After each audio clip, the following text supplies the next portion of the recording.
men abhorred the offering of the Lord. The ark of God was being carried on unsanctified shoulders. Hophni and Phinehas had profaned the priesthood. These boys had no respect for proper worship. They were not satisfied with their appointed portions, so they began to arrest and rob the worshipers of the offerings that they had brought to Jehovah God. If you read verses 13 through 16, you'll find it was the custom in those days. When people would bring their offerings, they would burn the fat and they would put the meat in a boiling cauldron. The servant of the priest would come with a three-pronged flesh hook, would reach down into that boiling cauldron, and whatever came up on the flesh hook was the appointed portion of the priest. But Hophni and Phinehas were not satisfied with this portion, and they began to arrest the worshipers before they could even offer the offering to God, and say, "Give it to us raw." And they would say, "If you don't give it to us, we're going to take it by force."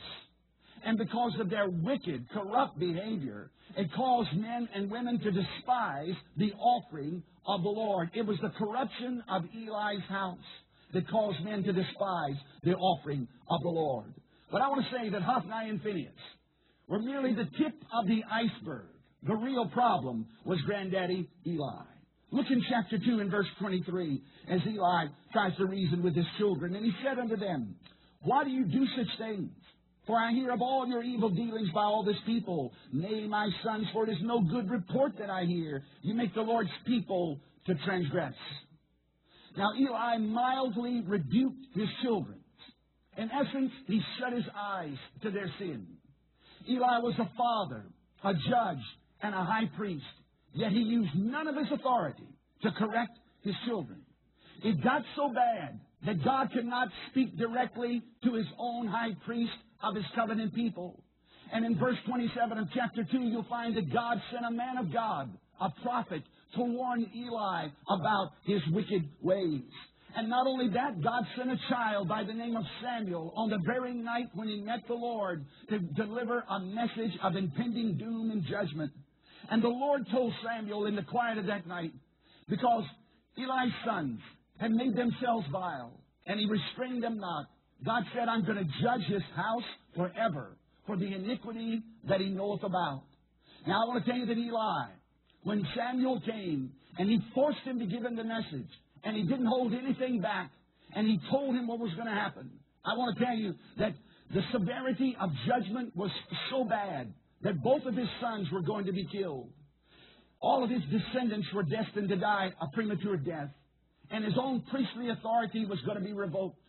And yet when Eli got that message, that terrible message, I want to tell you, he didn't punish, he didn't reprove, and he didn't remove his children from leadership. My friend, there was no attempt to reform, no attempt to set his house in order. And I believe that Eli's example ought to serve as an example on how not to raise a family and as an example on how not to carry on a ministry. An unfit leadership was in Israel before the glory departed. My brethren, are you walking worthy of the vocation wherewith you have been called? But follow, if you would, in chapter 2 and verse 22, that there was no respect for the moral law of God before the glory departed from Israel. No respect for the moral law of God. Look in chapter 2 and verse 22. Now Eli was very old, and he heard all that his sons did unto all Israel, how they lay with the women that assembled at the door of the tabernacle of the congregation. Now notice, if you would, it says they laid with women. It doesn't say they laid with a woman. No, they laid with women, plural. This was not a one-night stand. This had become a way of life. Hophni and Phinehas were committing adultery with the women who had come to bring Jehovah God sacrifices and offerings. May I say to you, my dear people, that before God abandons the people, they first of all abandon His standards. And God's truth is non-negotiable. Not everything is up for grabs, my friend. There are some absolutes. There are some black and whiters. And I want to remind you that the Ten Commandments were not written in sand. They were etched in stone. And even when Eli didn't remove his sons from leadership, the people should have stood for the truth and kicked the bums out. No respect for the moral law. They tell us today that 77% of the American people do not believe in the concept of absolute truth. I heard now that 50% of evangelicals no longer believe in the concept of absolute truth. Well, I want to tell you, if you don't believe in absolute truth, you're absolutely unsaved. I mean, there's no way in the world we can dismiss God's moral code and God's moral standards, which are absolutely universal.